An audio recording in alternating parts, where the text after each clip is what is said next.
درود بینندگان عزیز، در قصر بین المللی انجمن‌های ازبکستان پایتخت به مناسبت روز کارمندان مطبوعات و وسایط اخباری عاموی، چاره‌بینی ایدانه و مراسمی با تنتنه سرفراز گردانیدن غالبان و جایزه‌داران آزمون 19 بین المللی برای جایزه ملی کلیک زرین برگزار گردید. کارمند جوان روزنامه آواز تاجیک، ایجادکار پرمحصول فریدون فرهادزاد در آزمون بین المللی برای مکافات ملی کلیک زرین صاحب جایزه گردید. همزمان با فرمان پرزیدنت جمهوری ازبکستان یک قطار روزنامه نگاران با عنوان و مکافات‌های دولتی سرفراز گردیدند. راهبر تل کانال ناحیه سوخ، جانشین سرمحرری تل رادیو کانال ولایت فرغانه فرهاد جان میرشریپov با اردن دوستlik سزاوار گشت. Yurtboshimizni farmonlari bilan So'x televideniyasi rahbari Sharipov Farhodjon do'stlik ordeni bilan mukofotlandi. Bu albatta bizni ham juda ham bir quvonchga soladi, sababi bizni So'x tumanimizda shu ommaviy axborot vositalarisiz, matbuotsiz umuman bu tasavvur qilib bo'lmaydi. Bo'layotgan islohotlarimizni ham, ijtimoiy iqtisodiy sohalardagi o'zgarishlarni ham yoritilishida bu soha vakillarisiz umuman tasavvur qilib bo'lmaydi.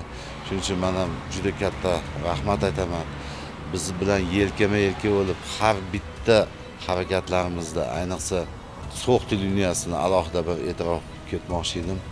Yurtboshimizni So'x tumaniga alohida chiqargan qarorlar 2020-yil 8-avgust kunidagi So'x tumanini ijtimoiy-iqtisodiy rivojlantirish chora-tadbirlari to'g'risidagi 4798 sonli qarorining ijrosini ta'minlash borasida So'x televideniyasi doim yelkama-yelka biz bilan.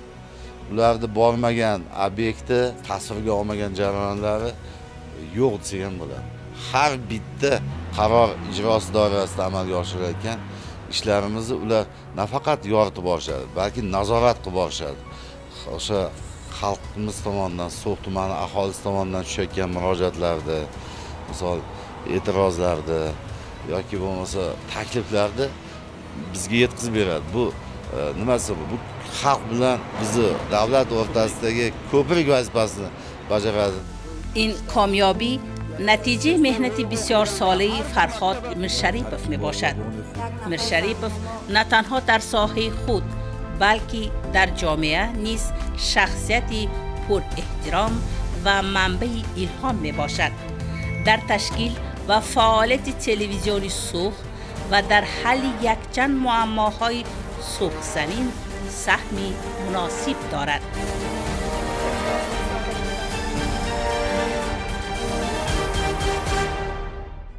تلویزیون سوخ از سال 1999 این جانب فعالیت میبرد و سال تا سال شماره برنامه ها زیاد می شوند، ساعت برنامه های تلویزیون سوخ زیاد می شوند و امروز برنامه های ما را مردم وادی تاریخی فرغانه امکانی تماشا کردن را دارند. البته همه امکانیت، شرایط از طرف دولت فراهم آورده شده است. همه تجهیزات های زمانوی برای تلویزیون سوخ از جانب تلرادیو کمپانی ملی ازبکستان داده شده است، تامین کرده شده است. لیکن از این امکانیت ها ثمرناک استفاده بردن لازم است و برای این البته مسئولیت را حس نمودن شرط و ضرور است و اگر رهبر مسئولیت شناس باشد، رهبر اگر تشبثکار باشد و اگر رهبر از این امکانیت ها ثمرناک استفاده برده تواند و خادمان را برای ثمرناک استفاده بردن جلب کرده تواند، کار البته پیش می رود و من همین را با یک سخن گفتم می توانم که برای تا به این درجه رشد نمودن تلویزیون سوخ و تا به وادی تاریخی پهن شدن برنامه های ما سهم رهبر تلویزیون سوخ فرهاد جان میرشریپov به اندازه است و این کس البته سالهای دراز برای رشد این برنامه خدمت های برجسته کردند، برای رشد تلویزیون سوخ خدمت های کلان نمودند و واقعا هم مکافات امروز صاحبش را یافت. شادی و سروری مادر دعاگوی و اهل خانواده به انتهاست. البته اهل عائله همه در پیروز گشتن فرهاد اکا سهمی مناسب دارند. دیروز که من 27 ایون روز وسایل اخبار عمومی روز مطبوعات بود، با فرمان سرور دولتمان که من 26 سال این جانب در همین وظیفه رهبری گروه استودیو تلویزیون سوخ کار میکنم، با فرمان پرزیدنتمان با گرفتن اردن دوستی یعنی دوستی مشرف گشتم. البته این باز با من خیلی مسئولیت، خیلی وظیفه کلان و بزیمه من بار کرد. البته من در همانجا وقتی که همین اردن دوستی را از دست رئیس سینات عالی مجلس ازبکستان قبول کردم، در همون صحنه مقدس بخدم وظیفه کردم که باز البته کمر همت را محکم بسته، اسب غیرت را خمچین زده به مردم خدمت کنم و این البته با پیش من یک چند موضوع ها، یک چند وظیفه ها را خود از خود ماند و البته این را همش را اجرا کردن و به خودم عهد کردم و به خودم وعده دادم. ما در نوبت خود شما همکسبان عزیزمان را تبریک نموده در راه زندگی و ایجاد کامیابی های بی‌نظیر تمنا می نماییم.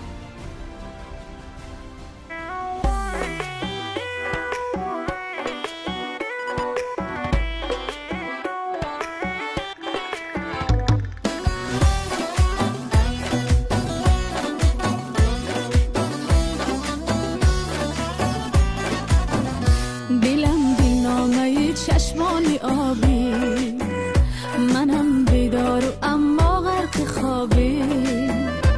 اگر دورو بری دنیا بگردی، مثالی من چونین عاشق نیابی. بیا با قصد دوری، با پاداش صبوری، نکن که از دل من دل ببوری. بیا شب باران و دامانی بیابان، بیا از دل ببر هوای هجران.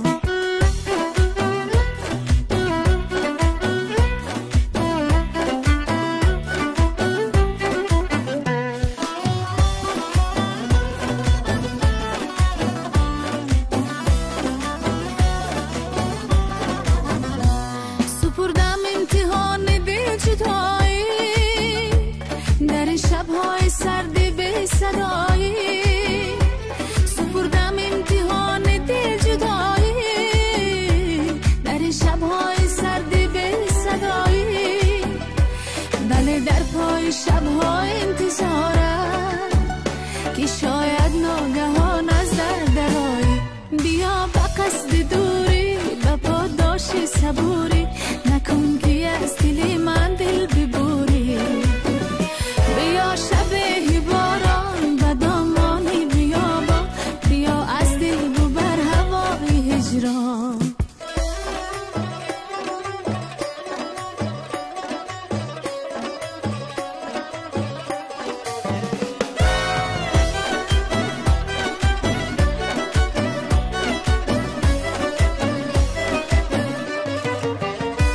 تپش‌های دلت را هم صدایم، اگرچه مدت از تو جدایم.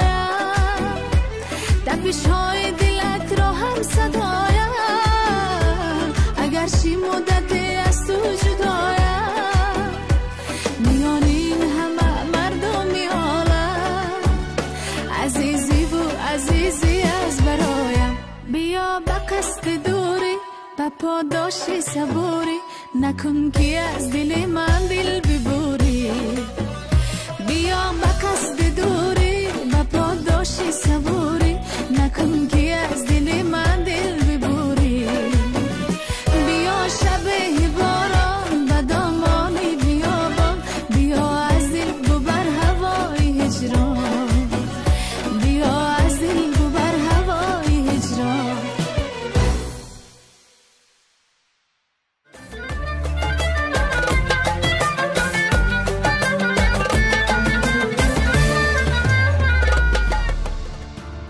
در بخش حدودی اساسیاسیون ملی سازمان‌های غیر دولتی و غیر تجارتی ازبکستان در شهر تاشکند با همکاری مرکز مدنی تاجیکان آریانای شهر تاشکند بخشیده به 80 سالگی حامی علم و فرهنگ، شخصی کتابخوان و کتاب دوست و صاحبکار نامی مراد مقصودوف با نام کتاب و کتابخوان میزی مدور برگزار کردید. باید یادرس نمود که مراد مقصودوف سالهای زیاد با صاحبکاری مشغول بوده، حالا در مرکز فرهنگ شهر تاشکند آریانا همچون معاون رئیس آن ادای وظیفه می نماید. در سراسر مملکت مسئله کتابخوانی به یک تلاش، به یک بحث، به یک مسابقه تبدیل یافته است.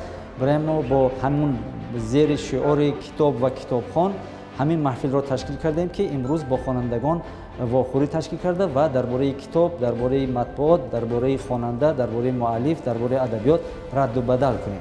مقصد از گذراندن این واخوری هم از همین عبارت بود و البته با این بهانه ما این کتابخانمون رو با سن 80 تبریک هم گفتیم و با مناسبتی که البته که در کارهای جمعیتی هم خیلی فعال است. مراد مقصود و حامی ادبیات است، حامی فرهنگ است، حامی مدنیت هست. برای همین ما گفتیم که همون روز به این سبب، به این دلیل قدر هم کنیم، چون که این چنین شخص‌های غنیمتند و می ارزند که آنها قدر کرده شوند. آره، صاحبکار و سرمایه‌دارانی که پول خود را برای کتاب به خاطر رشد و پیشرفت فرهنگ و ارزش‌های ملی صرف کنند به نهایت کم هستند. و برای خلق تاجیک و برای خلق ازبک همچون یک رفیق نزدیک و یک رفیق محترم حساب میشوند. دایم کوشش میکنند که بین ازبکان و تاجیکان دوستی و برادری مستحکم شود، خیشتباری هم زیاد شود و حیات آنها هم از تاجیکان و هم ازبکان زیبا شود و منفعت بسیار برای مردم تاجیک و ازبک بیارند. در چاره‌بینی خبرنگاران روزنامه آواز تاجیک، یک چند دوستی روشنفکر صاحب جشن، نمایندگان سفارت جمهوری تاجیکستان در ازبکستان شرکت ورزیدند و عاید رادمردی و سخاوت پیشگی مراد مقصودوف سخن گفتند. درباره انسان‌های نیک از جمله چنین انسان شریف مراد حمیدویچ مقصودوف سخن گفتن برای هر یک ژورنالیست خیلی خوشایند، از جمله برای من. ما مراد حمیدویچ شناسایی بیش از 40 ساله داریم، چنانکه امروز بارها گفتم و موضوع بحث امروز هم همین بود، کتاب و کتابخوان. بدون آن این کس مهر به صنعت دارد. صنعت ما فقط در خوانندگی، فقط سرایندگی میدونیم عادتا، اما مرادکه در معنای وسیعش هم در سایه و کینو، اوپر و بله معلومات زیاد داره. مرادکه نه فقط درباره ساحه خودشون، همینطور درباره ساحه‌های دیگر، حتی باور کنید درباره شهرسازی هم معلومات بسیار، هر یک کوچه و تن کوچه‌شون تاریخ هم میدونن. صاحبکار مراد مقصودوف جانبدار همیشگی روزنامه آواز تاجیک می باشد.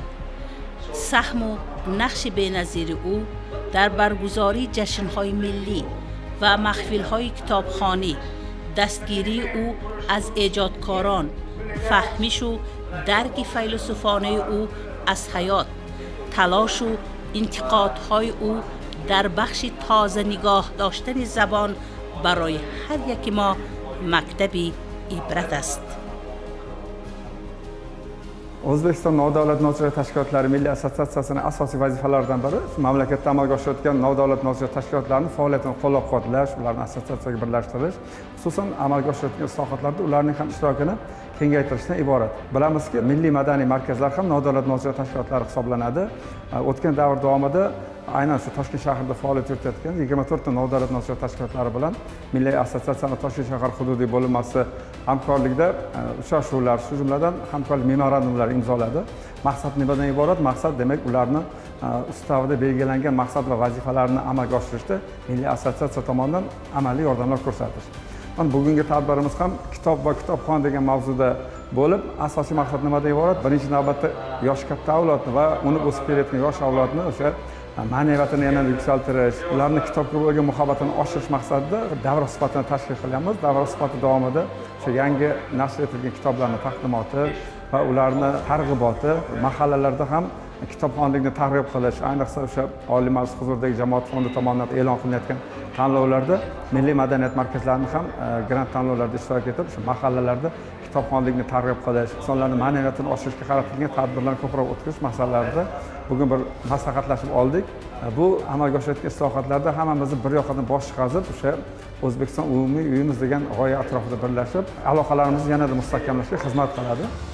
از بس که نقش کتاب و کتابخوانی در رشد معنویت و فرهنگ خلق به همتا است، برگزاری چنین چاره‌بینی‌های ایجادی سودمند خواهد بود.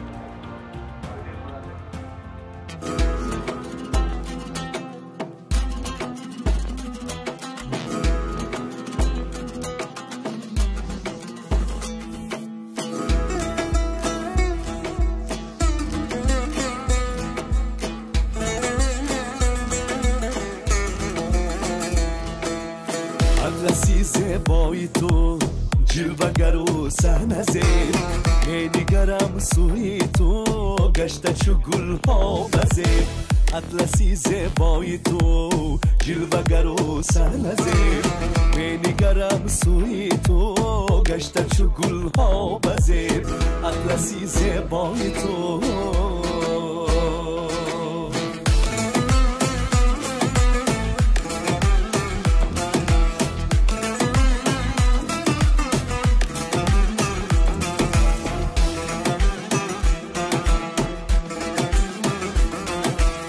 اطلسی زیبا ببر دختری صاحب هنر اطلسی زیبا ببر دختری صاحب هنر صحنه درخشان تو قد و برد گل نظر صحنه درخشان توی قد و برد گل نظر اطلسی زیبای تو جلوه‌گر و صحنه زیر می‌نگرم سوی تو گشته چو گل‌ها بزیر اطلسی زیبای تو جلوه‌گر و صحنه‌زیر می‌نگرم سوی تو گشته چو گل‌ها بزیر اطلسی زیبای تو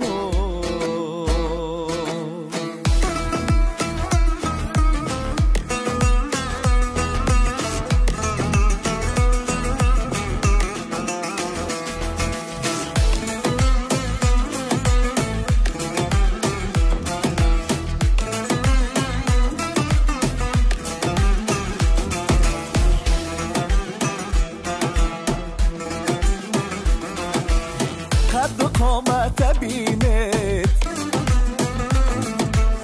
رفت و آمد بینید